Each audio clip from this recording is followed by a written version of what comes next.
Hey everyone, welcome back. This is Lucid. I am joined once again by Maryland. Howdy, guys. And we're recording nice and early in the morning when, I'm feeling peppy and ready to go. What about you? Yeah, Yeah. yeah. It's my best time of day. Yeah.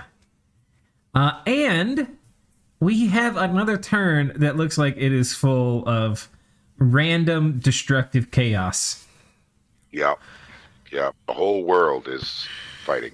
Right. And we have another chapter in the Pangaean biography sent to us, or autobiography.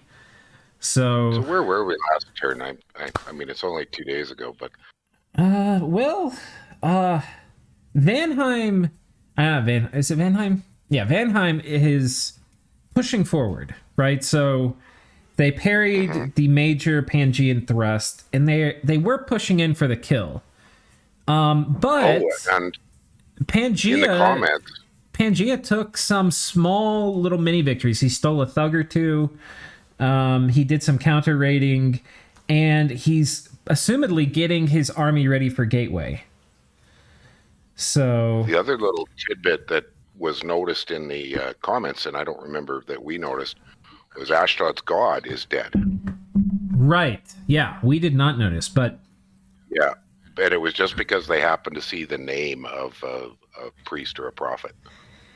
what it turns out had happened was they got attacked by horrors. So Right. yeah, in their shenanigans, they got horror marked, and then they got an unlucky roll, and rest in peace, God.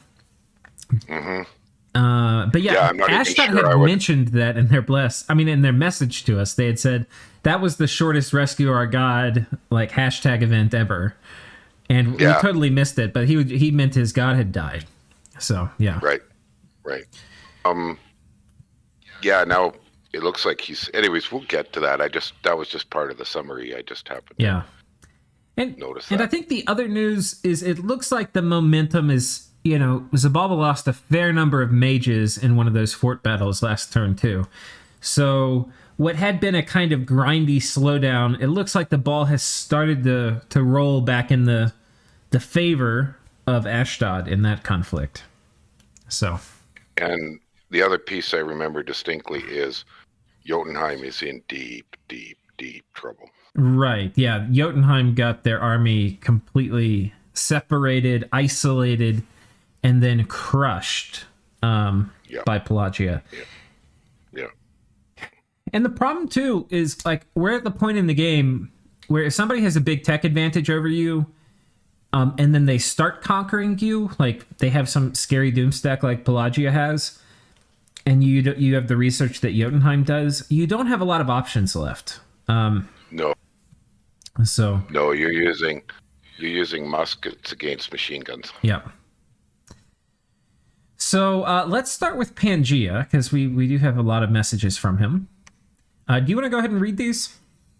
Yeah, sure. On vacation, so not going to write much. Yeah, not going to write much. Not much is happening this turn. Alm scripted his Earth King like he wants to lose it, so I'll oblige him. Okay? The way it's geared, I could also charm it, but since Vanheim was kind enough to give me 2 Van Jarls on a lab, I'm just going to drop on it and smack it with Moonblades. He might have fixed his script so that it wins instead of dies, but at this point I have to take what he's doing at face value. Along those same lines, his army on my throne shouldn't be able to beat an army that's actually using gems, but once again, it could be a juke where he's got the actual script hidden away and gems on scouts. But I have to gamble on his just using what he's showing here. Now, I'm a little unsure if he means Alm's army on his throne or Van's, but I think he means Alm's. Can we pop out and look? I think he's talking about Alms, which was right here. That one there, and it's gone. Yeah, Okay. So anyways, whatever happened there happened. Yeah, we'll go look in detail in a moment. Yeah. Here's his second message. Yeah. To go into a little more detail, you shouldn't ever have your Earth Kings hitting people with swords on purpose. Earth Kings are for round 1 army of gold. I firmly agree with this. I'm not fond of Earth Kings as super combatants. They look like they should be great, but I think you can do it, but it's who has the initiative. So you know, it's like Well, and how do you use a Titan God? Do you have your Titan God just waddle around on the map and be like, hey, look how big and tough I am? Or do you use it strategically to pick off an army when they're not expecting it?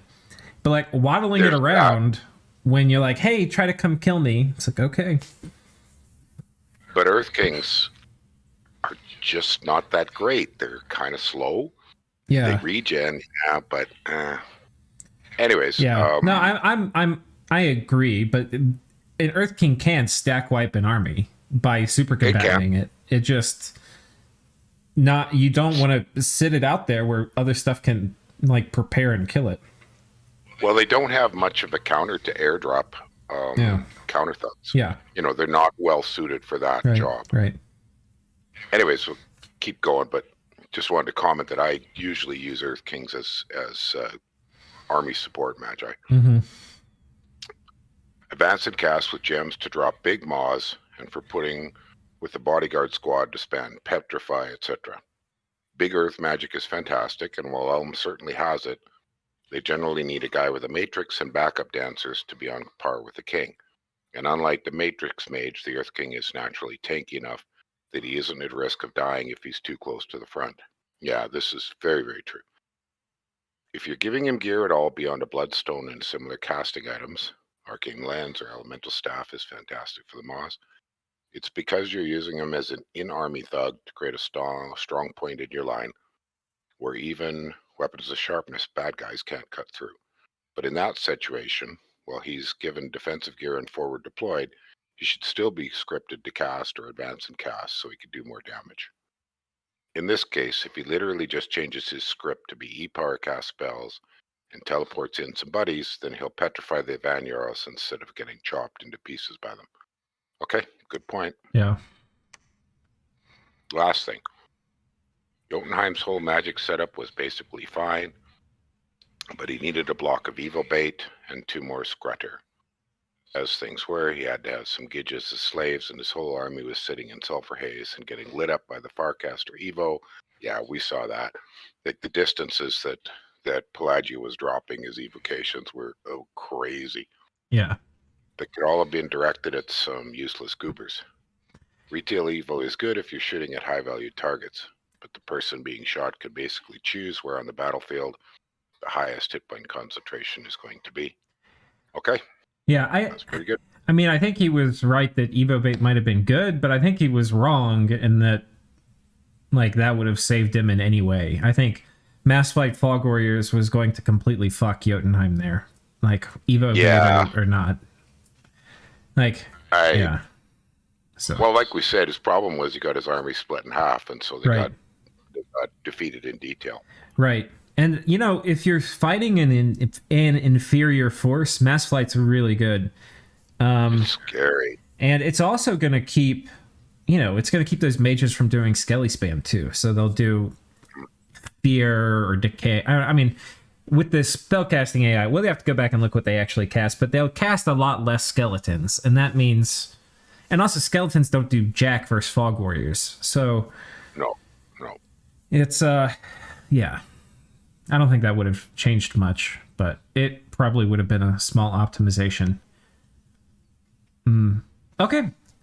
We don't have a message from anybody he's fighting, so let's take a look. Well, you want to start with the Ulm or the...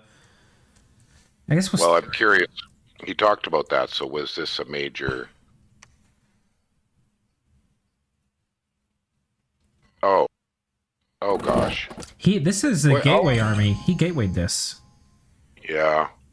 Ulm loves these little kind of dinky storms.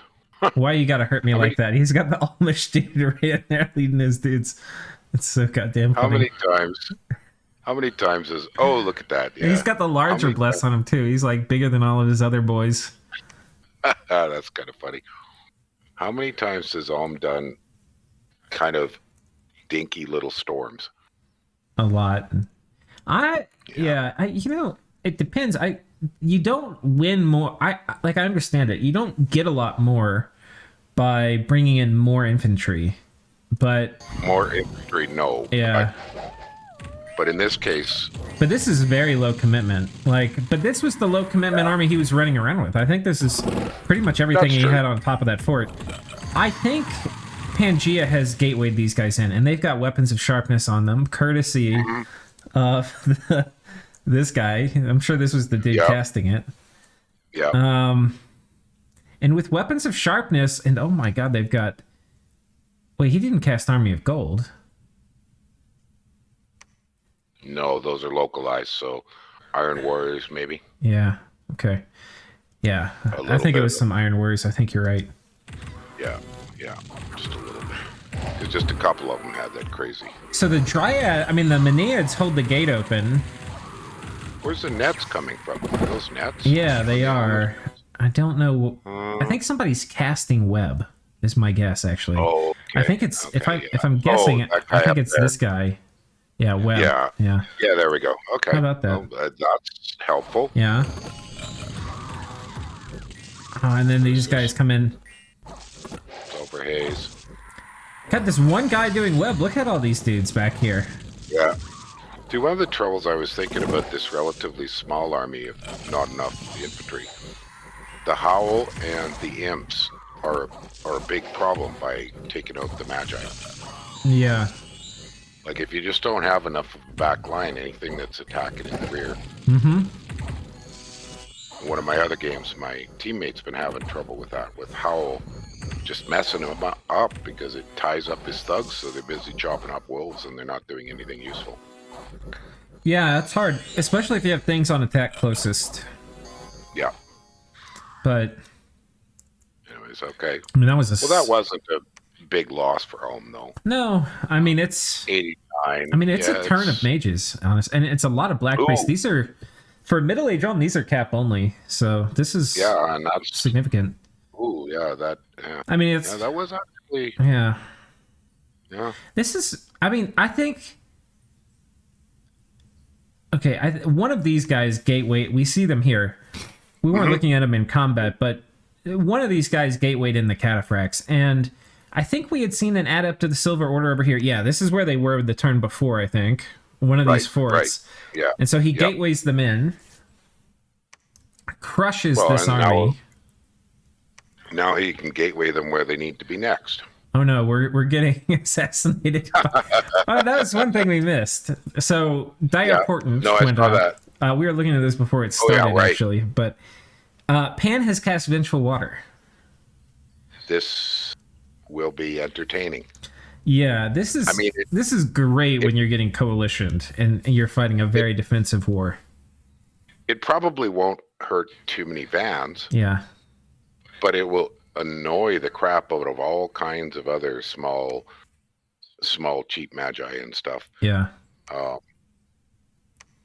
And the clincher will be where Van decides to, do his deep penetration raids now. He kind of wanted to stay away from rivers and shores and stay in the interior. Yeah.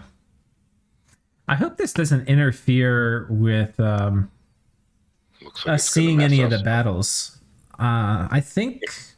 When does it happen in the... Oh, no, it happens at the end. I think we're still going to see all the battles, so... So you can make new ones? Yeah, it makes new ones every turn, so... Oh, it does? Yeah. Okay. It automatically makes new ones? Okay. Yeah, it's late. Okay. The Waters fights are late. This one thing I like, too. Every time Pan has the opportunity... This is one thing I think... You see it in great military generals, too. But every time you have the opportunity, like, okay, this died and he lost this. But every time he has the opportunity, he tries to take a win and turn it into a critical death blow. Like cutting off the retreat routes. Right. Yeah. So. Although there wasn't much that retreated. That's true. I don't think. Basically all died. Nothing retreated. Yeah, that was a stack. You don't want to run from a Centaur. Look at these guys. 75 kills. They basically did all the killing. Well, plus he had guys webbed, and he had imps in the back, and he had wolves in the back, and there was just almost no way to get away. Bloody Howl. I kind of want to see the... Is that Aerofind? Okay. Aerofind up. Hal. There's weapons of sharpness, hitting probably about 75% of these guys. Ooh, that was a big one. Yeah, that was. Does not... Okay, get some strength of giants out. So, like, these guys who got strength of giants on them, that's pretty scary. Yeah. 20 damage, armor-piercing attacks. In the top back, you can see the 2 silver orders. One of those guys is... Maybe both are sitting with extra astral gear on them. Yeah, let's take a look. This guy, yeah, okay, with the whip of command, this is the guy that gatewayed him in. There's the gateway dude, yeah. Yeah. I thought he must have got lucky on the random to get an astral 3. Yeah. Because I would have expected to see a cap and a coin. So, And Vanheim has now moved in. They're now in range of Pangaea's cap. This is the stack they've got coming over this way. So that's not massive. I mean, it's powerful. Yeah, it's not massive. But it doesn't have much for Einheirs. Maybe the other army's going to move in with it. He split too. I don't know if this was to catch counter raiders or what. Well, yeah, he's at risk of losing his retreat path if he doesn't hold it. I think this may be the battle against the Earth King. I think this is where he was. Yep. Oh, boy. So he has a Vine Shield. But against the Moonblade, there's going to be problems. One is the Moonblade will tend to chop that shield up. 2 Moonblade guys. And then they've got the bonus strength with this Girdle of Might. And they've got, an Amulet of Anti-Magic on one of them, which will help them get past that Vine Shield. Right. And they've got a Dryad here, too, who I guess is going to distract things with Swarm. That's what it's looking like.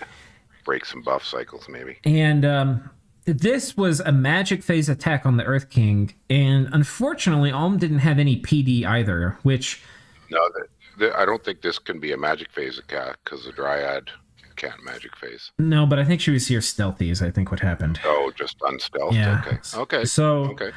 But, if you're... One of the things you can do if you're worried about your super combatant getting picked off by magic phase attacks is put a fair amount of PD there with them, and it will make it harder for that to happen. Yeah. But as it is right now, they're just going to jump in here, and they're going to do an ungodly amount of damage when they hit. It's like, oh, you have regen, but it's going to be like 100 damage hits, or like 80 damage hits. Well, he has Temper Flesh, so it'll be half of that. Right. So it'll be like 40 damage hits. Oh. Okay, 16. That's not very much. 26. Okay, I thought it was going to be 40. I guess it's not. He's already down to 49. Vine Shield is now gone, because that very high slashing damage will tear up a Vine Shield. That was what I had mentioned that, so I called that. Okay, yeah. Yeah, you did. You did. Wow. Oh my gosh. Yeah. And like the Earth Kings are what, $50 50 Earth Gems? And then about 60 in gear. Yeah. Not quite. Yeah, and it's Olm, so these are all 1 gem items except for this. That's true. So the gear cost is pretty insignificant. Yeah. So yeah, probably only 65 gems worth of stuff, but yeah, I mean, that could be a global even. Yeah. It's just kind of a loss of an Earth King for very little. Yeah, and what did he get? He got a water province. Yeah, big whoopee. Yeah. See, I kind of understood when he went for the water province, because in the water, the Earth King's pretty hard to deal with. There'd be a lot less possibilities. Yeah. And it's kind of like, I think this is one of the things too, like if you go into like a new player game and you have this Earth King kitted out, like I think somebody actually commented in one of the previous videos, like, oh, that's exactly how I kit out my Earth King. And sure. And it's like in a newish player, not to say that person, or I mean, certainly Ulm is not a new player, but if you go into like lower skill lobbies and play, like you can just run around and this guy will just stomp everything in his path. Like you play against the AI, this thing will just murder all the AI stuff. Like he'll be and this is an unstoppable one of the force. Debates that I've gotten in trouble for, which is the saying there's no such thing as an SC anymore. because I have not seen since Dominions 4 somebody put together an SC that isn't counterable by some cheap solution. Everything I've seen, there's always something that you can put together quite cheaply and wipe it out. So sending these things unescorted, randomly, like stomping around as if they're immune, is a flawed idea. They're gonna get killed. So you want to give them some backup support, a little bit of something, right? Yeah, I mean they can.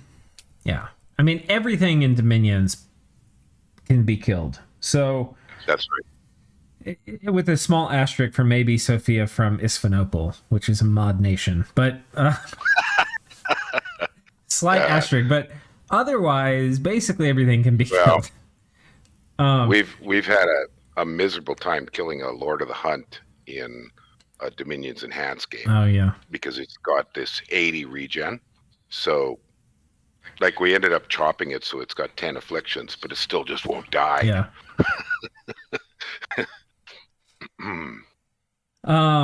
Okay, so that was a painful loss for Ulm. 2 painful losses for Ulm. Yes. Quite a setback. And I mean, is Pan? Why? We'll go look at this. Is Pan? I guess they're about the same size as Vanheim, and about the same size as End, and about the same size as Ulm. I don't know. It's a back and forth. There's I see Bogus, that Pan sent Bogus to attack somebody up towards his north. Oh, let's go. We'll work our way up there. Let's make sure we got this front done. Most of this I think we've seen. Yeah. Oh, Pan went really deep. Where? Oh, into Van. Yeah. Deep rating. That's a bit of a nuisance. Well, I forgot how deep Van is, though. I mean, look how far Van goes. Holy cow. So that's still pretty small potatoes. I mean, and if you look at it, because I was looking at it, I was like, God, why are people so freaked out about Pan? I mean, they've taken all the momentum out of Pan. Like, Pan will have, like, even if he hangs on, or even if he goes, like, attacks the next player, like, he's got all the momentum sucked out of his sails. Like, why is Ulm? I think this war has very little to offer Ulm now that he's failed at this. I would peace out right now with Ulm. Maybe that happens. Because if you looked at the graphs, like, oh, Pan has some provinces, like he's getting close to Vanheim, but a lot of his provinces are like these, which he's not tracing income from, and he's not gonna keep. Right. You know, there's no way. He's not planning to keep. He's just distracting and getting a bit of gems maybe. And but Ulm is not particularly getting anywhere with this war, and up till now, he's done it very low cost. So big deal. Yeah. He's just kind of bounced back and forth, but now it's starting to hurt. Yep. Well, he's also given Pangaea, at least a few of, or at least one. How many does he have? One Black Priest? Master Smith, one Black Priest, and a Priest Smith. Priest Smith? Yeah. I don't see any Master Smiths yet, but... No. Ulm doesn't have the greatest options for defending against Dryad Seduction. It's not the easiest. Yeah, I mean, he can kind of do it. Like, one of the things Ulm can do against Dryads, I don't know if he's been doing it, but they can do one... He doesn't have any fire income, but with that caveat aside, he can do 1 gem fire gear. Like the fire hat and the fire armor. They give you a pretty big bonus to morale. That's a good point. And that means you're going to have a fight. And then the question is, like, how do you win the fight? And... toss on a few gems for some elementals. Yeah, you can toss on a few gems for elementals. You can do like a charcoal shield, which is pretty cheap, but it's going to mean Dryad, like Swarm won't work. They'll have to do water elementals. And then you could do, I don't know, maybe other things too. Yeah, he's definitely got, you're right, he's got a number of quite excellent options. Yeah. They just, when I was first thinking that, I was thinking it's just not the easiest. Yeah. But it's not, but it's nothing super easy against Dryad spam. Yeah. Dryad spam is difficult. Yep. For any. Okay, let's see. You wanted to see this Bogus Battle. Well, I was just curious what Bogus is doing. Oh, there he is, just off on his own. Hardly any gear. Oh, cheap. Yeah. Just, okay, nothing here. Sits on top of that. Easy peasy. And... Jotun attacking in. Oh, it's just a scout. Just a scout. Jotun hasn't gone AI, have they? Why would a scout attack? I don't know. No, that's patrolled him out. Oh, you're right. Okay. They just patrolled him out. Yeah. You're right. They're trying to patrol out Dryads, probably. Yeah. You're probably right. Oh, did we have a battle here? Did Xibalba try to put Uruk out of their misery? Oh, it looks like they did. Oh, and it did not work. All right. The torch has been passed from Bandar Log to Uruk for the little wee storms. Yeah. So what the heck is this plan here? Is this guy gonna go fight the Bacab? So Astral 2, I think that's for anti-magic. Okay. This guy's got Twiceborn, but if you get Soul Slade, Twiceborn's, you gotta be careful risking Twiceborn dudes. So, I mean, this is clearly a go fight him thug, but doesn't have much MR, and you're fighting Uruk. Ooh. Anti-magic is only going to get this up to 19, unless there's a bless that's going to... He doesn't have an MR bless. I don't know. Okay, skeletons, and it's dead. Poof. That's that. Good grief. Riggedy wrecked. Oh my gosh. Okay, the silver lining in this whole thing is this dude died to normal things. The Twiceborn dude did not die to Soul Slay, so he is back as a white mage. Good for him. Yeah. Oh gosh. That did not work. No. Oh wow. Next time. That was so quick it wasn't even funny. I hope he breaks out. Oh, and the only thing left is a single militia. Yeah. I don't... Okay. Yeah, well, I guess the rise of Uruk. So that kind of covers. Okay. Yeah. So should we switch to Ashdod Xibalba? Yeah, let's do the Ashdod Xibalba because this is looking interesting. All right. Oh, Zib player subs out this turn. Expect to be surprised by some new tactics. Yeah, we saw some new tactics. But probably not for a turn or two to come to fruition. The archer stacks are kind of a mystery to me other than siege defense. Arrowfin plus shields will mostly nullify those, I should think. I'm expecting more varied thugs and more assassins. Okay. My rating is finally coming online with gem-based thugs. Hatchimal, isn't it the full name? Yeah. And Bane Lords. Oh, I wonder what he's going to do with Bane Lords. Have we seen those? He hasn't used them yet, but... Yeah. The slow to recruit Adons are great and all, but compete with Zams. Zamzamites, right? Mm-hmm. Okay. We'll have the Shade Mail handy for S2 Adon counter raids. Oh, that's nice. Yep. Yeah, land on top of them and then go stealth and won't be yoinked by another Iron Mage there. Yeah, that's nice. We'll see if the raids are successful this turn. As to my armies, I'm waiting for Arrowfan to finish next turn, then pressing forward. I'm getting 50 Sacred out of my cap. Oh, 5 Giants and 10 Seer going forward. So, let's take a look. Just make it 10 Seer a turn. Things are going to turn. Yeah. And raids. So, Illusionist coming in, doing some air elementals. And defending himself quite nicely. Yep. Okay. Bane Lord. We'll look at the gear on this. Normally you do like Boots of Quickness on like a Frostbrand or something. Well, didn't do the Boots of Quickness. Huh. That's fairly pricey, but... Yeah, I mean, it's going to be fine. He's got a Ring of Regen and a Vine Shield. I think it's a very expensive. Oh, it's tough. 10 gems. That's what I meant. Yeah. That's expensive. 20, it's quite expensive. 30. Yeah. Yeah. It's quite expensive on a Bane Lord. And for Xibalba, there's like super budget counters to this. Like 2 mages in a province with 15 PD on advance and cast spells will probably blow it up. Because they'll dust to dust him. Yeah, that's what I meant. Exactly. Yeah, and he'll just get wiped. Yeah. But if he sends them out carefully, this could work. Yeah. I don't know. And it's pricey by my standards. Yeah, and I mean, it will crush an unlimited amount of PD, so. Ooh. That didn't work. So I think this is our first time seeing a Hatchimal, and he had actually talked about this kit. Very bargain. This tower shield, because they have no protection. They do have some invulnerability, which can help against a lot of the things, but he was saying he's lost a fair amount of them when he's done this before to archers, I believe. So that's what the tower shield for is, just blocking crossbows or archers or whatever. And their encumbrance is still quite low. Right. Like, he doesn't have any reinvig, but only 3 encumbrance. Right. So. On this side, we've got a few Muke, including one of the sacred Muke. But I think this dude with the Bane Blade.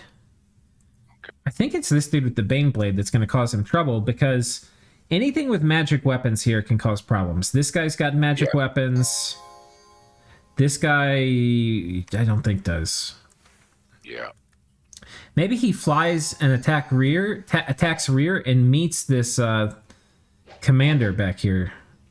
I don't know. Let's see. I think that's what's going to happen. Oh, no. So he jumps over here. Okay. So far, so good. But here comes the Bane Blade. There's the Bane Blade. Yeah. And this dude's still 21 out of 30. So he got hit. And because this guy does have a fire shield. But one hit. Close. Yeah, okay. 32. I mean, you just chopped them in half. Yeah. So.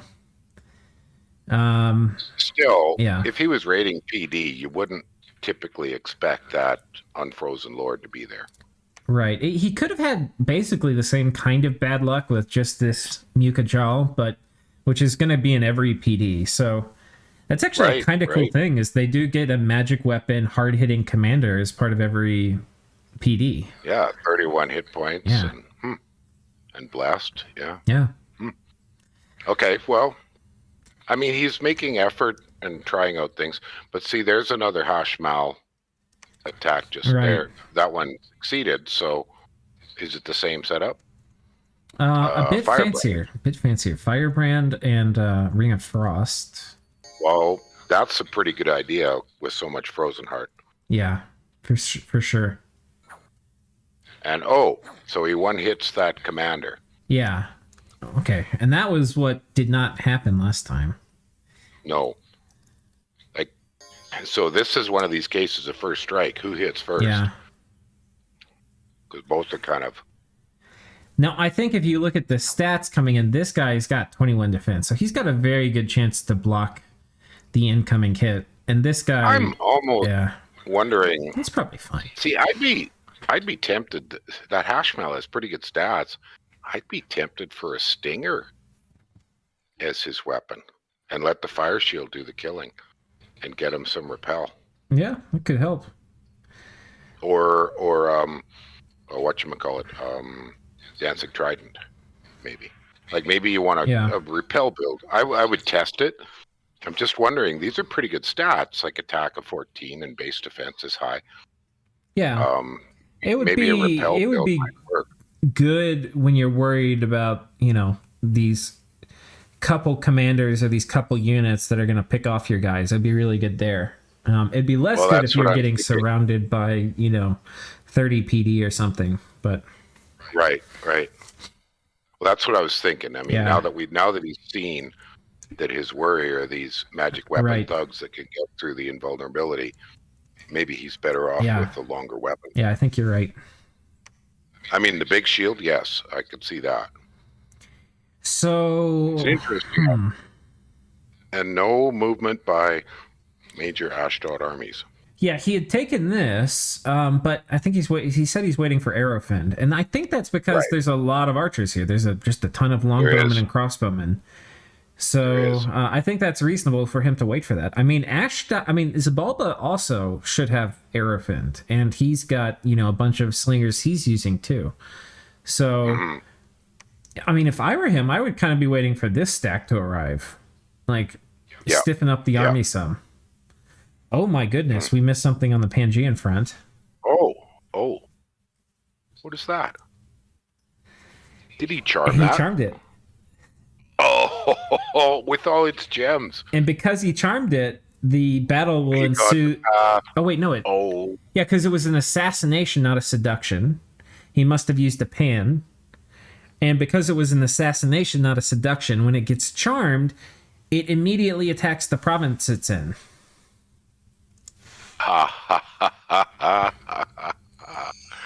Look at that. Look at that. So he got him. That's why it's still full of gems. This is why Sai gets paid the big bucks, because he actually pulls shit like this off in a competitive multiplayer game. It's hard to do, guys.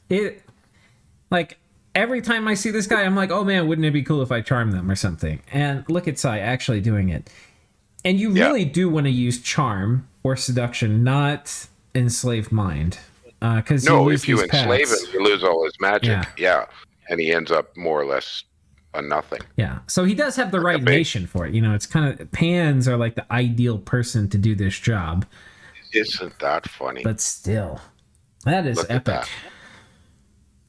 I'm glad you spotted that. Yeah. That is epic. Way to go, Sai, man. That's so cool. Oh, man. Just styling it on people. Yeah. That's so cool. And now, the income is not trivial either. He's got 4 gems a turn from that. And Ind is going to struggle against that monstrosity. Oh, yeah. This is a great chassis, by the way. Not just... Well, let me pull it up. Not just for the magic paths. This is, Pretender God chassis, and it has built-in Vine Shield. And which is kind of weird because it's got double Vine Shield here. I don't even know if it stacks. But the shitty thing about Vine Shield is that Vine Shields are very weak. And that, like, we saw that Vine Shield get chopped in half on the Earth King earlier, and that's because they have a very low protection stat. Right. Compared to other shields like the Scotato Volturnus or whatever, it's very hard to break. Shake off, yeah. And this guy has the Vine Shield effect built into the chassis itself, I believe. So is he immortal? Or this guy's spring immortality and full immortality. I think it does. Good grief. Good grief. Yeah, vines and roots from the earth itself will protect the Anuki. Yeah. So yeah. Wow. Oh man. And so a built-in vine kind of spell. Yeah. So it doesn't have to have the shield. Right, exactly. So he's going to take the Vine Shield off of it, put something else on. But now we're looking at like Soul Vortex, and then, Regen and Timberflesh and all of that stuff. So, and this is going to be just a god tier unit. Or a battle mage. I mean, go twice born it. Yeah. But with immortality, I think you use it like you stole it. You fort the province that it's its own province, which is this one that he's in. Yeah. So you fort it, keep it from getting taken, and use this thing like you goddamn stole it. I mean, this will be very, very hard to kill. 18 base MR, right? So probably pretty easy to get up to, high 20s if that's what you need to worry about. Yeah. Yeah. Neat. Wow. Very cool. That's a bit of a game changer for Pan. I mean, it's not a game-winning single thing, but that's really going to help him shore up one of his defensive lines. Yeah. Now, the one thing you want to be very careful throwing it into is like Soul Slay stuff like End might have. But, like we were saying, he's got pretty high MR. You could stack it up pretty high. And, oh, man. Yeah, it's going to be good. Yeah. Cool. But I think that's it for the Ashdod Xibalba front. I don't think there's much more. We have one more message. We have a message from Pelagia. A rare message. Attempting to raid Jotunheim this turn. Okay, well. Okay. All right. So cheap raid. So he's got this guy, this guy, and this guy. So this is a fluffing... Body ethereal, moss body, and some swarm. Yeah, this guy's going to do Iron Warrior. We'll just watch. They're going to get almost every buff on all these guys. Yeah. Nice. Nice. Gift of the hair, runs away. See, what worries me about this... Okay, he's got 20... How does he have so much hit points? Enlarged, but that's not the whole thing. How does he have... It must be the Bless. No? Oh, the Coral Sword. Okay. Oh, yeah, right. The problem is when you have these guys run away, I think with Enlarge it's fine, but he's getting close to HP routing himself. Couple of hits and he'll run. Yeah. Well, he's killing well. And this is just PD, right? Yeah, and it's got... And he doesn't have very high... But yeah, okay. 31 protection, and then Moss Body, and Ethereal, and Lucky. Regen. Yeah. And regen, yeah. It's causing bleeding. Yoink. And now this army's in position. Now, where the hell did Jotunheim's other... Oh, no. Really? No. Oh. No, that was just a scout.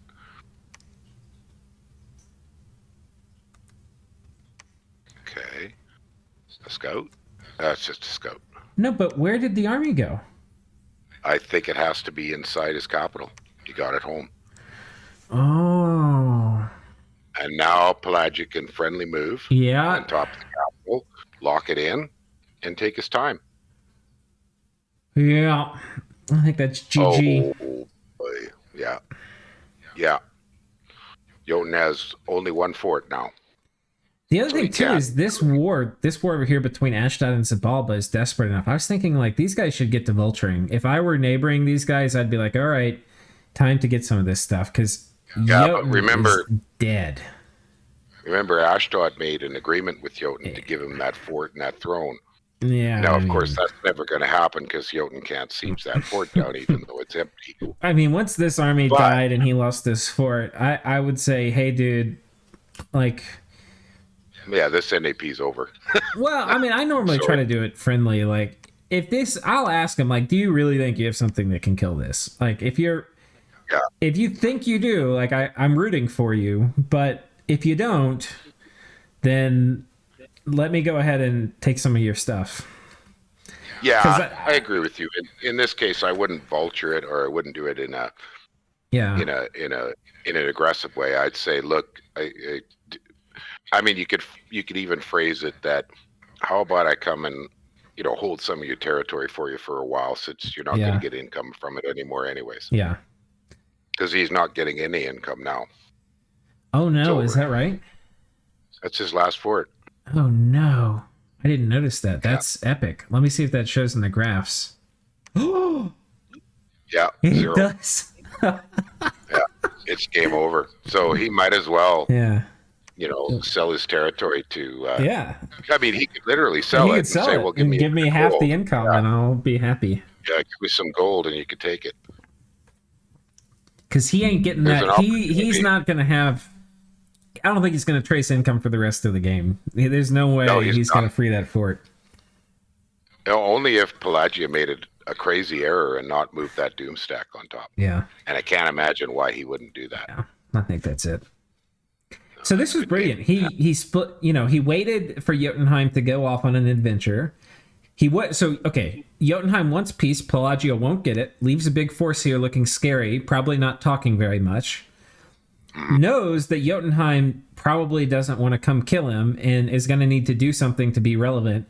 Waits for the army to wander off as soon as it gets far enough away from the cap. Comes over here, threatens the cap. Instead of moving on top of the cap, moves on top of this fort to pin in half of Jotunheim's forces. Defeats it in detail, crushes it. Comes back out, now has his cap pinned, and now has the checkmate move. Yep. Yeah, this is a very chess-like move in that, planning ahead, step by step. Well played, well played. Yep. Okay, I don't think there's much more to talk about here. Well, we should discuss the Satis. Yeah. Oh, yeah. Shenanigans. Okay, just a scout.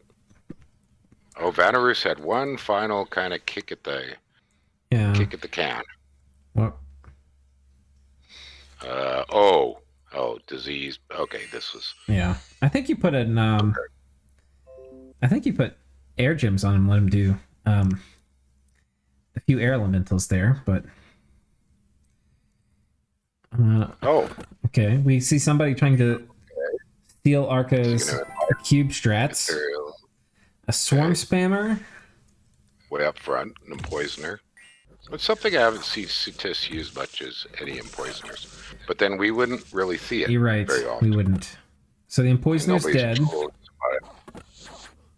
But the cubes do the job. We lost one. Yeah, I mean he lost.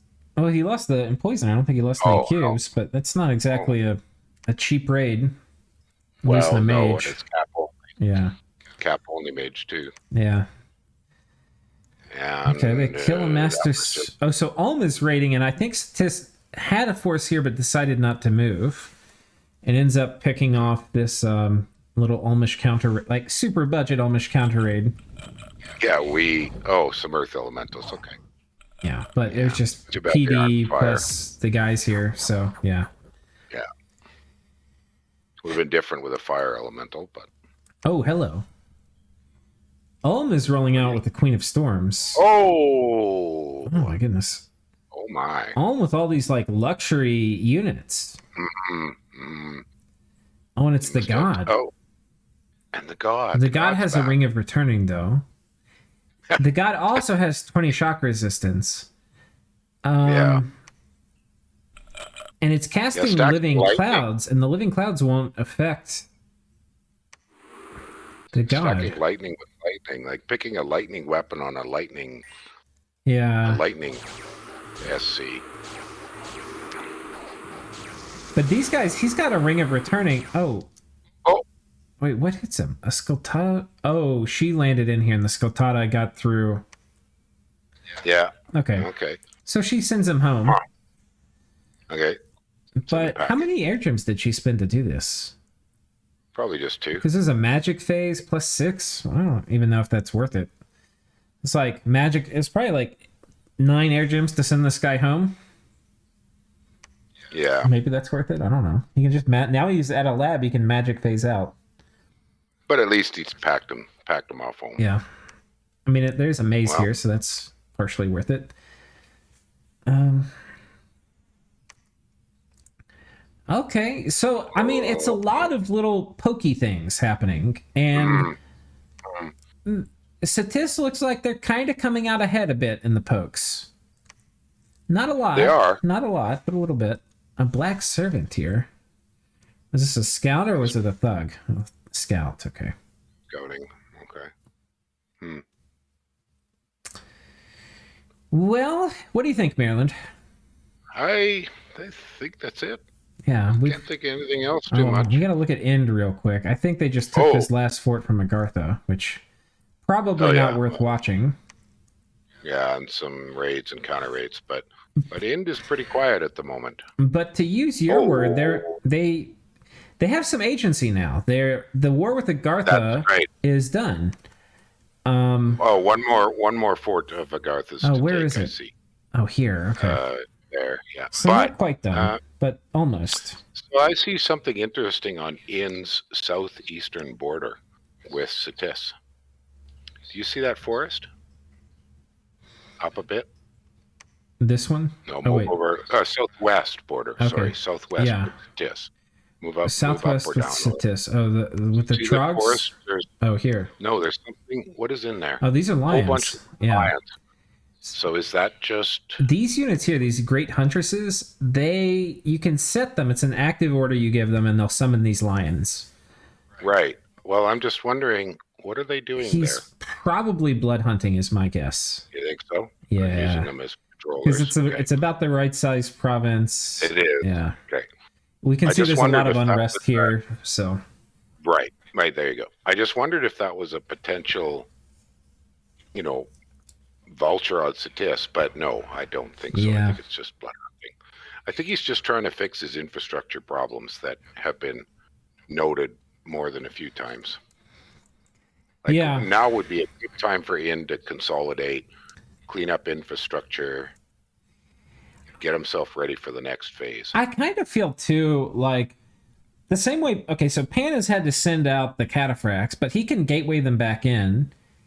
Right. I think Pan also is ahead of him in research. Yeah, by a margin. Right, like look at End's research. Oh no, that's Ashdod. Wait, where's End? Yeah, even worse. Wow. So Pan's at least double End. I think if I'm End, I probably would make a claim to some of this and get like a favorable peace terms. Like give me this fort and these provinces, and you'll still be up on land, and then you can focus your efforts elsewhere. I think that would be a win for Pan to get out of this and just give this stuff up. And that would give End the time he needs to do what you were talking about, to focus on infrastructure, maybe catch up a little bit in research. Get his research cleaned up. I mean, he should have the ability to make some boosters. Yeah. Or buy a whole pile of cheap research magi. He's got a decent number of forts now. Yeah. But he's got some need upgrading, I see. Because you don't really, those 250 wall forts are so vulnerable to a quick, crack. Yeah. But I don't look down here. I don't like. Okay, could End maybe win this? Because this front, I don't know. I just don't see anything over here where I'm like, End is going to come in here and just wipe out Pangaea. No, and it's like if you're not going to kill if you don't have a plan to kill somebody very quickly, in my opinion, you really need to have another really good reason for why to be in the war. Like, because wars with good players are expensive. Mm-hmm. But that would be my thinking if I was End right now. I've cleaned up Agartha. Yeah. I gained a nice chunk of quality territory, good gem income. I'd clean up any site searching that was blatantly missing. I would finish off my forts. I'd start pumping out magi like crazy. Yeah. And just kind of hold off, counter raid. Or, like you said, sue for peace. Yeah, I still think he's in Sai desperately needs to get out of some of these wars. I mean, he is fighting like a madman, like that just crushed this Olmish force. But he's not getting anything from it. It cost him gems, and it cost him, I guess he's occasionally gets the stolen mage, but... Oh, that's the only thing we didn't go over is what was the success of the Vengeful Waters? So we could just kind of look quickly at the messages. We won't see any of it except our stuff, because assassinations are hidden. So we can see when he's killing our omniscience dudes. Yeah, right. So we'll have to... We should send out a message in the comments channel. Well, hey guys, tell us how the Vengeful affecting you. But like here, we can look at the Dominion and take a bit of a guess. So this is, this is Pangaean Dominion of 3, which is not a ton. This is Pangaean Dominion of 3, not a ton. If we look at the commanders here, there's also, by the way, there's a few kind of interesting nuances to how Vengeful Waters works. Now, a lot of these are going to be susceptible to it. Adepts of the Silver Order, Camazots, Dwarven Smiths, Lion Tribe Witch Doctors, Sages, White Mages, Witches, all these are going to be very susceptible. The Van Jarls are going to do pretty good, but you can still lose a Van Jarl to a Water Elemental. Yeah. Interestingly, the things that make you get the worst Water Elemental attacks, because the size of the Water Elemental that attacks you will be based on, I think, your temperature scales and your distance from the water. And distance from a river or a lake, right. Yes. And so in this case, we're close to a river, so we should have pretty big water elementals, but I think you don't want to be Heat 3. I think you want to be like Heat 1 or something, maybe is the best scale for Vengeful Water, but I'm not sure. I think that could be. I think like the scariest water elementals will come from like heat, because you don't want cold or you get ice elementals and those suck. So maybe the best would be like neutral temperature near a river. But yeah, I mean, we can maybe tell. Where did we get assassinated? So we got assassinated here. We're near a river, but we're in Heat 3, and you can see we got a baby water elemental. This is like a size 2 one. Yeah, and then another baby one. Okay.